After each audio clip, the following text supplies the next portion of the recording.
안녕하세요.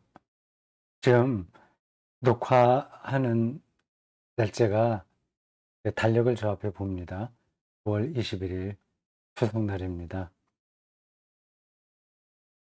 늦은 오후 시간이에요. 5시가 넘었습니다. 네, 처갓집에 잠시 다녀왔고, 아주, 아, 아주 편안한 그런 시간입니다. 아주 자유로운 시간이죠. 그래서 지금 누가복음 을 다시 읽어보려고 이제 펼쳤습니다. 기도의 본질과 능력, 이 단락입니다. 235번은 했고요. 이제 그다음 번호 236, 7절부터입니다. 여기 5절부터 13절까지는 여러 가지 이야기가 이렇게 좀 종합되어 있습니다. 편집됐다고 볼 수 있어요. 그 복음서마다 요 내용이 약간씩 다르게 배치되어 있습니다. 왜 예수님의 똑같은 이야기인데 복음서마다 그 단락들이 서로 다르게 배치되어 있고 그 같은 단락이라도 서로 나누기도 하고 합쳐지기도 하느냐, 그렇게 약간 궁금하게 생각하실 수 있습니다. 뭐 다 답은 아실 테니까 여기서 다시 말씀드리진 않겠습니다. 5절부터 13절까지는 기도의 본질과 능력, 제가 제목을 그렇게 달았습니다. 그 이야기입니다. 여기에는 예수님의 독창적인 이야기만 있는 게 아니라 다른 이야기들도 서로 섞여 있는 것 같아요. 막 그런 것이 어느 정도로 어 섞여 있고 또 독창적이냐 하는 것들을 찾아내려면 아주 세밀하게 연구를 해야 되는데 뭐 지금 뭐 그것까지 우리가 할 수는 없습니다. 병행구가 서로 다르게 있다고 하는 것만 비교해도 이 이야기가 그 보험서에 따라서 다르게 전송되어 왔고, 보험서를 기록한 사람이 예 자기의 글 쓰는 어떤 관점에 따라서 편집했다고 하는 걸 알 수 있습니다. 그러다 보니 그 예수님이 직접 말씀하지 않으신 거라고 하더라도 필요에 따라서 가감할 수 있습니다. 7 절, 그가 안에서 대답하여 이르되, 이 그 앞에 있는 이야기서부터 이어지는 겁니다. 친구가 와서 대접할 게 없는데, 그래서 인제 옆집에 가서 먹을 걸 구해 오려고 하는 장면이에요. 이런 말씀을 좀 실감나게 들으려면 그 당시에 집 구조가 어땠냐 뭐 하는 것도 알면 좋죠.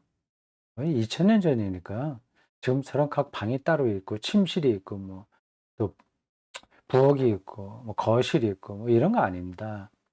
그냥 거의 집 하나, 집이라고 하면 방 하나였을 거예요. 그 안에 뭐 침대를 놓든지, 침대가 아니라고 한다면 뭐 이렇게 거적대기 같은 거 깔아 놓고 자고 어 그 안에서 또 뭐 밥해 먹고 뭐 빵이겠죠. 그런 겁니다. 지금으로 바꾼다면 그 만주가 아니죠. 티베트의 그 유목민들이 이동 천막으로 사용하는 것을 생각하시면 됩니다. 그게 이름이 뭐죠? 있었는데 또 기억이 안 나네요. 큰 원볼처럼 이렇게 생긴 거죠. 그 안에 뭐 방이 나뉘어져 있습니까? 다 그 안에서 다 자고 먹고 뭐 모든 걸 다 바느질도 하고 다 하지 않습니까? 2000년 전 유대인들의 집도 뭐 그런 정도라 생각하시면 됩니다. 그러니까 가서 문을 두드리면 한 사람만 방해받는 게 아니라 전체가 다 방해받겠죠. 그가 안에서 대답해 이르되 나를 괴롭게 하지 말라. 이미 문이 닫혔고 아이들이 나와 함께 침실에 누워 있으니, 왜냐하면 침실이라고 했지만 방금 말씀드린 대로 방이 따로 있는 게 아니라 그냥 그 자리에 있는 겁니다. 지금 옆에서 자고 있다 그런 거죠. 일어나 네게 줄 수 없노라 하겠냐. 이게 사실은 이렇게 태도를 취하는 게 자연스러운 라고 할 수 있죠. 일반적이라면 그렇습니다. 이미 밤이 깊었는데 먹을 걸 달라고, 자기가 먹을 것도 아니고 여행 중에 친구가 와서 대접할 게 없으니까 좀 달라고 하면 웬만해서 주겠습니까? 이게 질문 형식이죠. 이게 애매하니까 이렇게 질문 문장으로 쓴 것 같습니다. 네, 웬만해서는 이렇게 해줄 수 없는 거죠. 네, 자다가 문을 누가 두드려서 그럼 같이 자고 있는 사람들도 방해되겠고요. 또 빵을 나눠주려면 불도 켜야 되지 않습니까? 네. 불 켜는 것도 또 얼마나 힘들어요, 그 당시에. 하여튼 거절하는 게 원칙인데 8절에 보면 이렇습니다. 내가 너희에게 말하노니 비록 벗됨으로 인하여서는 일어나서 주지 아니할지라도. 예. 옆집이에요. 그 친구라고 하는 겁니다.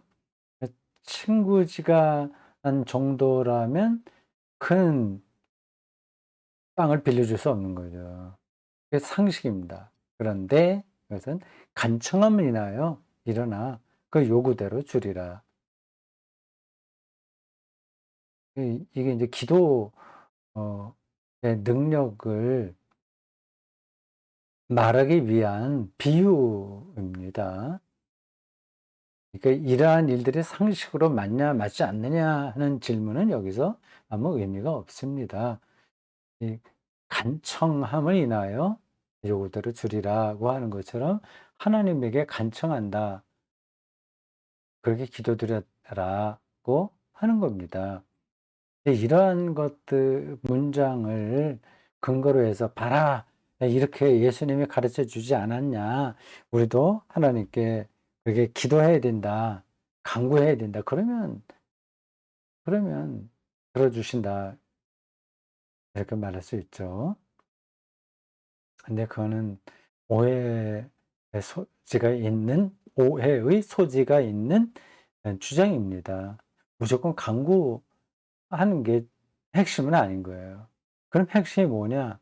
그 뒤에 가서 말씀드리겠습니다. 하여튼 여기서는 간청하는 거, 간청 맞죠? 강청이 아니라. 이거 혹시 자판을 잘못 두드려서 보통 이제 강청기도라고 하는 말이 있으니까 잘못 적지 않았나 한번 확인해 보도록 하겠습니다. 11장 8절이에요. 간청함 맞네요. 네, 간청한다. 이런 태도는 필요합니다. 이건 그냥 무조건 조르는 게 아니라 간절함이죠. 진리에 대한 간절함. 그걸 갖고 살기가 쉽지 않습니다. 우리에게는 그러한 간절함보다도 다른 거가 더 많아요. 일상에 있죠. 여기에 우리의 그 어려움이 있습니다. 어려움이라기보다도 어떤 긴장이 있습니다. 일상이 소중한데 근데 일상에 떨어지면 간절함은 없는 거예요. 이 성경이 얘기하는 간절함은 없습니다. 우리 뭐 아파트 사야 되고 자식 결혼시켜야 되고 나이가 들었는데도 결혼할 생각 안 하면 왜 저러나 참 걱정이 되고 그게 이제 일상입니다. 근데 여기서 간청한다. 하나님을 향해서 그 얘기는 그러한 일상의 문제를 풀어달라고 하는 것을 가리키는 건 아닌 거죠. 일상이 소중한데 일상에 떨어지면 근본에 대한 간절함이 없어지는 이 딜레마가 우리에게 있습니다. 이걸 어떻게 해결해야 될지. 잘 모르겠어요. 음.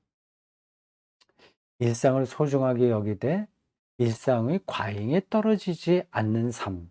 이거 꼭 필요합니다.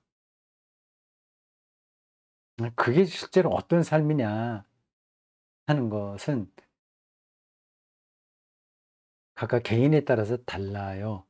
딱 떨어지는 모범 답안이 있는 건 아닙니다.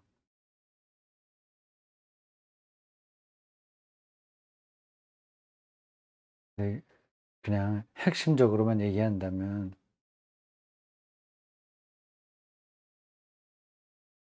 예수에 대한 관심이 많아지는 거죠. 예수와 예수의 가르침, 예수의 하나님 경험, 이 뭔지 그게 간절하게 우리에게 와 닿는 거죠. 그게 일상에서 벌어진다면 더 좋죠. 일상과 더불어서 같이 그러한 간절함이 더 강해진다면 최선의 삶인 거죠. 여기까지입니다.